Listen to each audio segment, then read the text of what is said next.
টিং টিং টিং টিং টিং টিং। কি করবা দুধের প্যাকেট হাটে তোমার এখন? টক দই বানাবো, দেখো ফ্রিজ থেকে বার করেছি, কি ঠান্ডা যে লাগছে। পারো বানাতে পারো তুমি? তোমাকে টক দই বানাতে কে খায়? আমি তো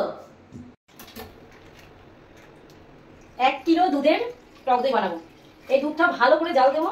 1 কিলো দুধকে ফুটিয়ে আমি 800 গ্রাম দুধ করবো। 800 গ্রাম করবো করে টক দই বানাবো। তো হালকা পাতলা করে চিনি দেবো।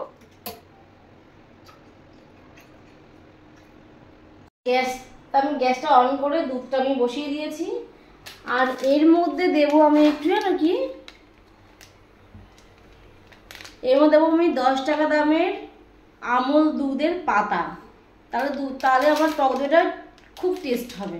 তো গাইস, আমি কিন্তু 8 থেকে 10 মিনিট দুধটা ভালো করে ফুটিয়ে নিয়েছি। ফুটিয়ে নিয়ে একটা ছোট পরিষ্কার পাত্রে আমি 2-3 চামচ দুধ তুলে নিলাম।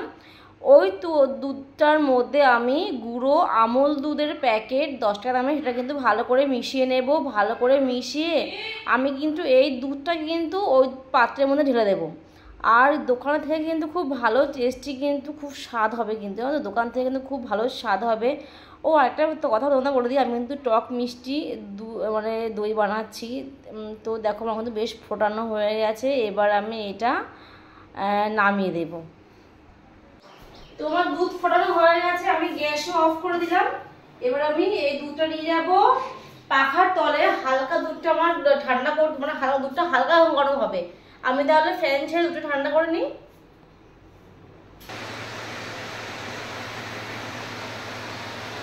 তো দুধটা ঠান্ডা করার জন্য আমি কিন্তু দেখো পাখা ছেড়ে কিন্তু তোমার দুধের পাত্রটাই পাখার সামনে ধরেছি, তাহলে আমার দুধটা তাড়াতাড়ি ঠান্ডা হয়ে যাবে। তোমার দুধ কিন্তু বেশ ঠান্ডা হয়ে গেছে। এবং তো একদম ঠান্ডা করবো না, হালকা উষ্ণ গরম থাকবে। তো আমি দেখো এর মধ্যে তুলে নিলাম কিছুটা দুধ।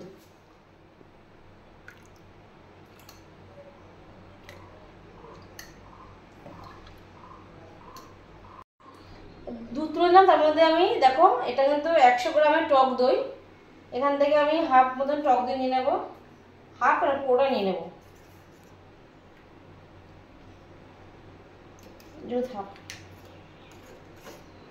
এই টক দইটা এই গরম দুধের সাথে ভালো করে মিক্স করে নেব।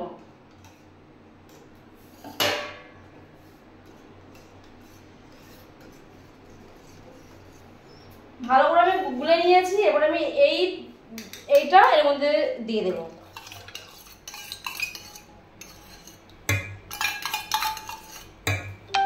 দেওয়ার পরে আমি এই দুধটা ভালো করে নেড়ে চেড়ে আমি ঢাকা দিয়ে দেবো।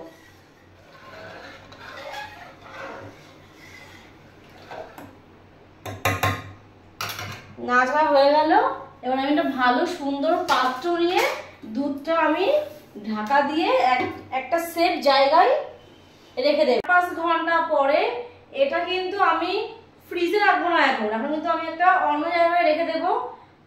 4-5 ঘন্টা পরে এটা আমি দেখবো খুলে যে জমে জমে গেছে, তারপর একটা ফ্রিজে রেখে দেবো। ফ্রিজে রাখার 1 ঘন্টা পরে এটা আমি সার্ভ করে খাবো। মিনিমাম 5 ঘন্টা পর আসলাম রান্নাঘরে, জানি না ওটা জমেছে কিনা।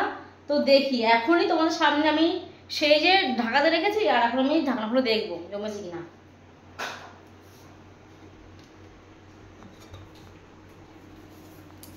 এই জমে গেছে, জমে গেছে। তো এখন তো এভাবে খাওয়া যাবে না, যেহেতু জমে গেছে। আমি এটা ফ্রিজে ঢুকাবো, তারপর ঠান্ডা হলে খেতে ভালো লাগবে। ফ্রিজে ঢুকিয়ে দিই, ঠান্ডা হলে খাবো।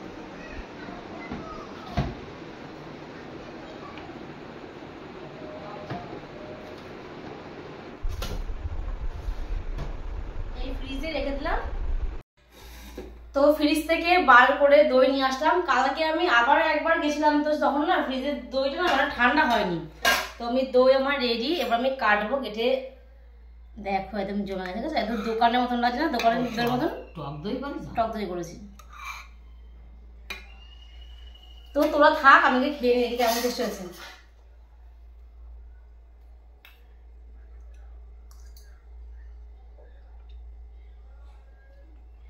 খুব টেস্ট, দোকান থেকে সুন্দর আছে।